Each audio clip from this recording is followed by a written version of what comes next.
All right. So, welcome to the Tales from the Trenches Tuesday. Today, I am so honored to have my friend and colleague, Barbara Crook, with me.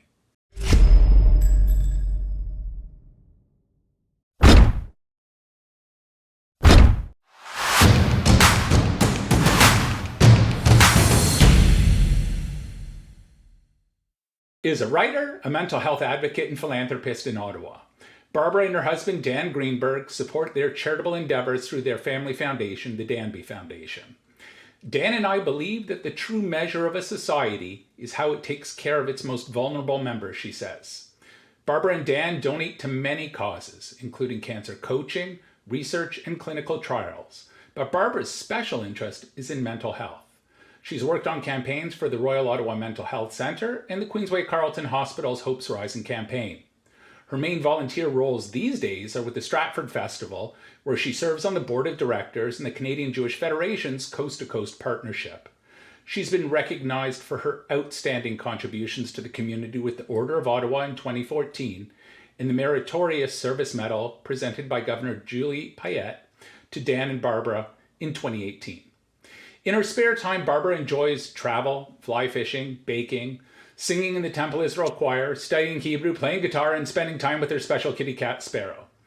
That being said, I've known Barbara for about 20 years. I don't think she's ever had any spare time.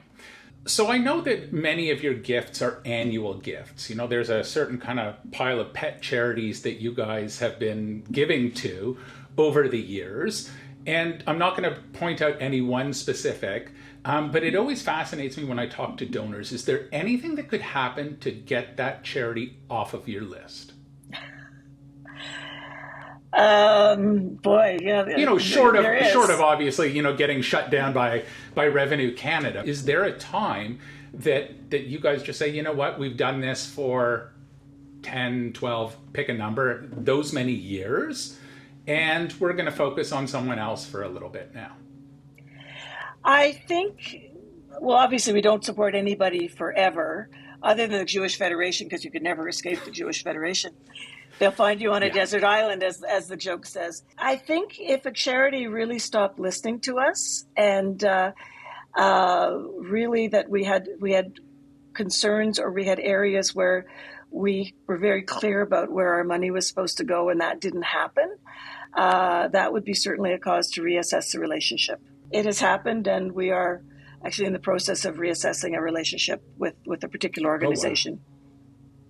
Wow. Doesn't mean we'll Okay. stop. Doesn't mean we're going to not fulfill a pledge, but we might have to find a way to make sure that our interests and theirs align more closely. So how important is the reporting back to you?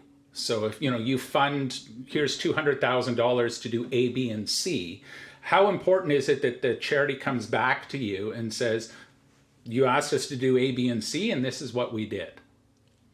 That's a really good question as well, because for a long time, again, with the bigger gifts, we pretty much knew, and we had a lot of regular contact. But sometimes I think we just had a meeting recently, and we had made a gift, and not a huge gift, but we hadn't really heard back, and we kind of said, okay, let's, going forward, let's make sure that we have some not a checklist, but some talking points, or some terms of reference, so we can make sure that what we intended to be done and what the organization intended is actually happening. Yeah. And, I think it's so important to, Charles always talks about this, he calls it noble failure. To talk about sometimes you have the best of intentions and you try to fund a program and it falls flat on its face.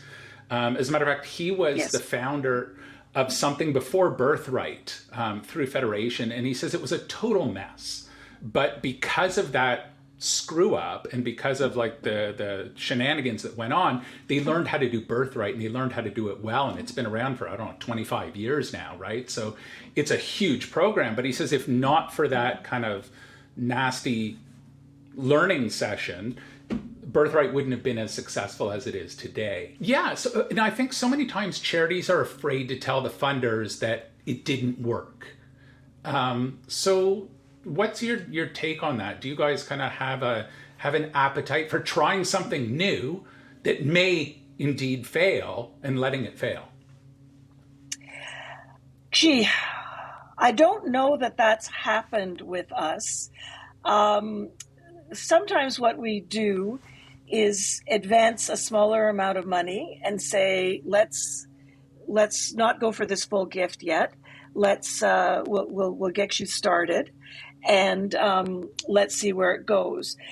The other thing that we often do, and it was Wayne who really got us started on this, is sometimes an organization would ask for, it wasn't a gift, it wasn't a huge gift, something we could have paid, but we really felt that for various reasons we didn't want to be the only donor. We really wanted to make sure that the community involved bought into it as well.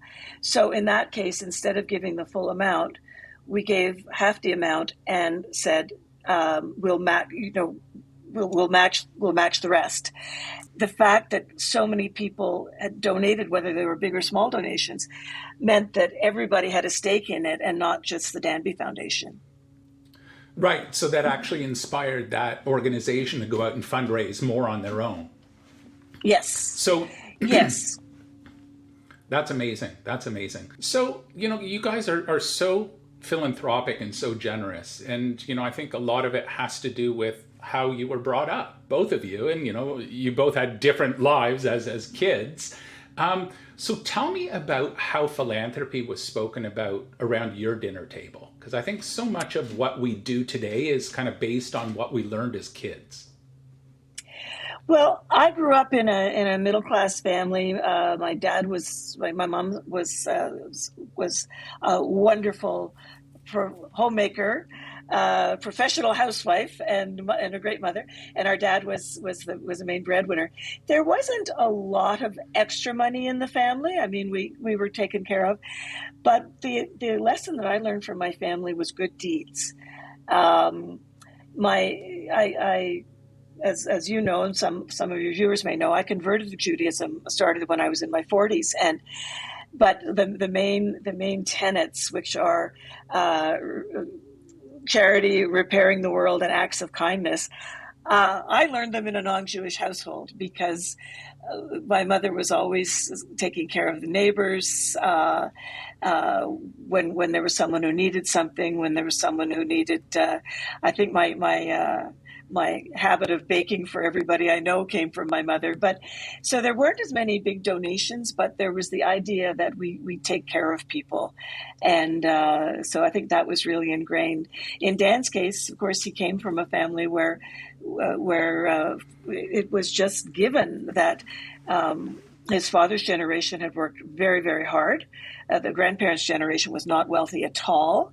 In fact, they had dealt with poverty. His father's generation and his father's siblings, they built a business that was able to succeed, and they had money, but they never lost touch with the fact that it's not enough to make wealth. You have to give it back, and you have to remember that not everyone is in a place of safety and a place of financial security. You and Dan are certainly inspirational, and we're so very lucky to have you in the community. So Barbara, it's been an absolute pleasure. Every time I chat with you, I always learn something. So thank you so much. My pleasure. Hi, folks. Don't forget to hit the subscribe button right here.